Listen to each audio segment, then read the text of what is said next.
occasionally returning fire with a sharp right hand or a sneaky left hook that reminds Ubaidov this won't be a one-way street. And you can see Zalilov experimenting, dipping his knees, changing levels, even switching briefly into southpaw, not because he's desperate, but because he's searching for angles, searching for moments where Ubaidov's aggression might outrun his balance. And there's intelligence in that, because the worst place to be against a pressure fighter like this is mid-range, where long hooks and clubbing shots have maximum effect. So, Zalilov chooses his geography carefully, either all the way out or all the way in, closing distance to smother power, or stepping just far enough back to make punches skim rather than land. And this creates a fascinating dynamic where Ubaidov looks dominant without always being destructive, pushing, stalking, throwing volume, while Zalilov quietly does enough to stay competitive, sneaking in body shots, landing a right hand here. Short combination there, never staying long enough to be punished, and as the rounds pass, this starts to feel like a test, not of skill alone, but of patience, because Ubaidov wants to break rhythm, wants to overwhelm, wants to turn pressure into inevitability, while Zalilov is trying to interrupt that process just often enough to keep himself upright and dangerous. And by the middle of round 3, you can feel the tension tightening, the exchanges getting closer, the space shrinking, Ubaidov backing Zalilov toward the ropes more often, planting his feet and letting the right hand go with more authority, shots digging into the body, shoulders bumping, forearms grinding, while Zalilov answers with counters that don't look dramatic, but matter, because every clean return shot forces a moment of reset, and that's the real battle here, not who lands the flashiest punch, but who controls the rhythm, who dictates when exchanges begin and end, and in those moments, Zalilov shows exactly why. He's been brought in because he doesn't fold, doesn't freeze, doesn't crumble under the expectation that he's supposed to.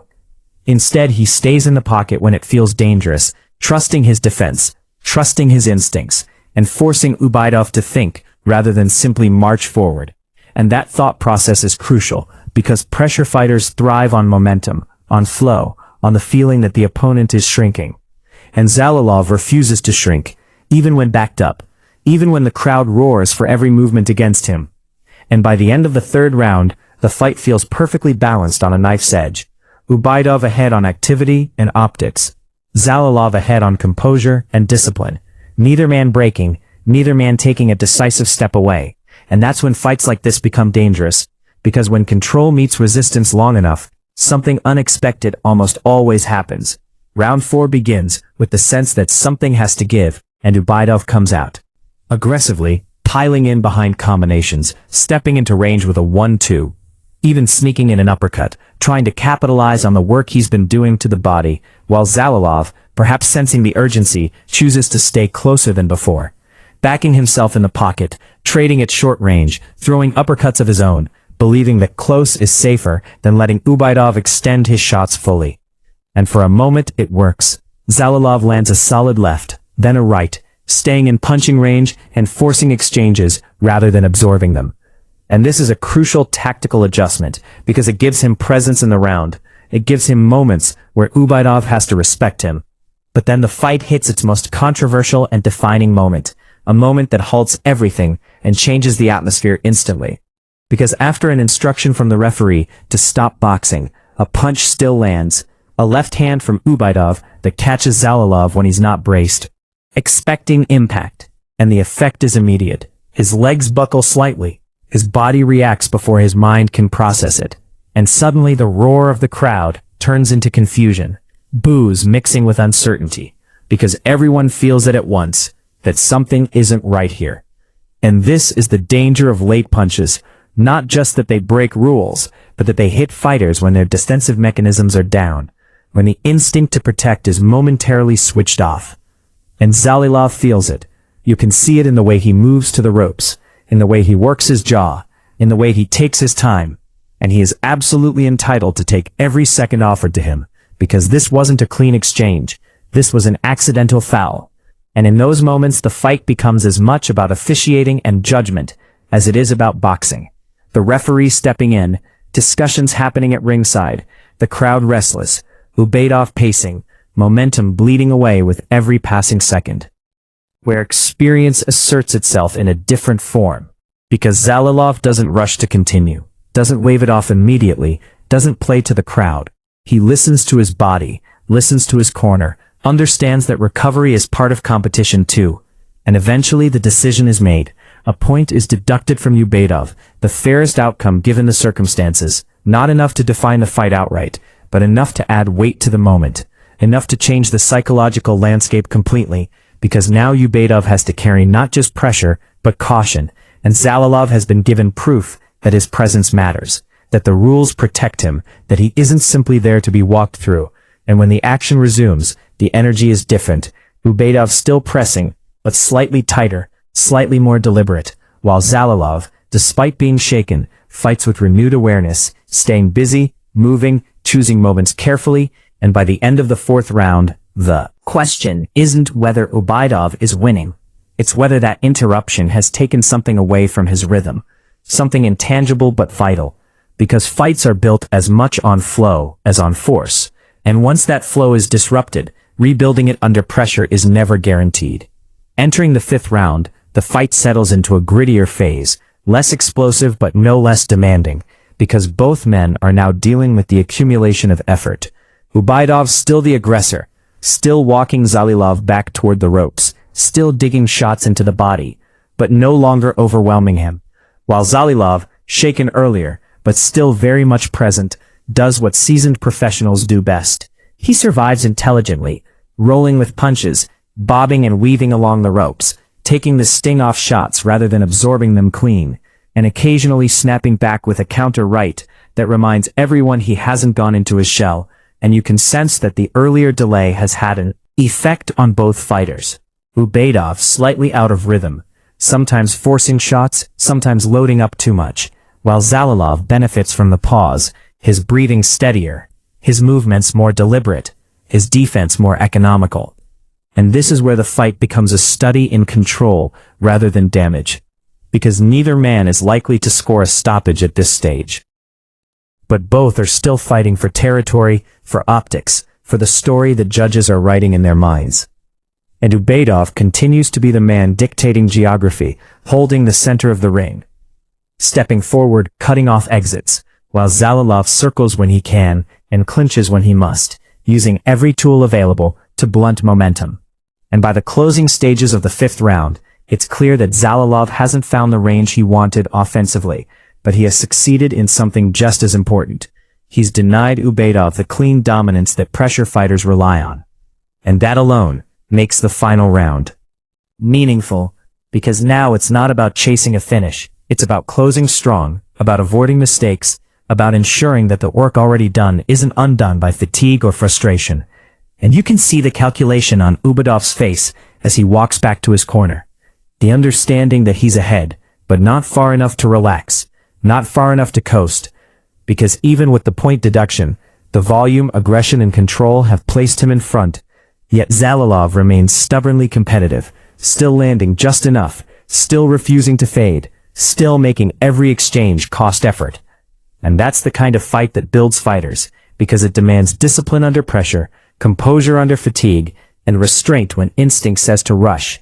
And as the bell sounds for the sixth and final round, the crowd rises again, sensing closure, sensing resolution, sensing that while the result may already lean one way, the performance still has one chapter left to write. Round opens with renewed intent from Ubaidov, who appears determined to finish the fight on his terms, stepping in behind sharper combinations, working the body immediately, even switching briefly into southpaw to open new angles, setting his right foot wide and driving shots into the midsection, trying to sap what remains of Zalilov's resistance.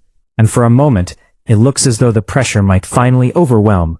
Zalilov back toward the ropes, forced to bob and weave, shoulders rolling, guard tight. But once again, he shows why he was chosen for this assignment. Because even under sustained pressure, he doesn't panic, doesn't stand still, doesn't offer the kind of openings that lead to highlight finishes. Instead, slipping shots, taking half steps, answering with a looping right hand over the top that catches Ubaidov's attention, if not his chin. And as the final minute approaches, both fighters dig deep. Ubaidov still throwing, still pushing, still embodying the aggressive, crowd-pleasing style that has made him so popular. While Zalilov gathers himself for one last effort, landing a clean right near the bell. A final reminder that he has been present every step of the way. And when the final bell sounds, the release is immediate, applause flooding the arena, not because of a knockout, but because of effort, because of engagement, because the crowd has been given 6 rounds of real jeopardy, rather than a foregone conclusion. And as the fighters acknowledge each other, there's a mutual respect in the glance they share, the kind that only comes from shared struggle. And when the decision is read, it goes to Akmal Ubaidov by unanimous decision, the correct outcome, given the volume, pressure and control he displayed across the fight.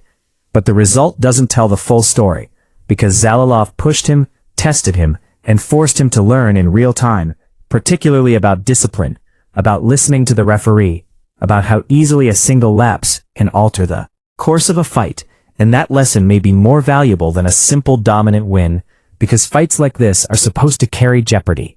They're supposed to reveal flaws as well as strengths. And from a development standpoint, this is exactly the kind of bout that moves a fighter forward. Ubaidov proving he can sustain pressure across 6 rounds. Proving he can adjust after interruption. Proving he can remain composed, even when momentum stalls. While Zalilov once again shows the value of experience, of knowing how to survive, how to adapt, how to make a favorite opponent work for every second of success.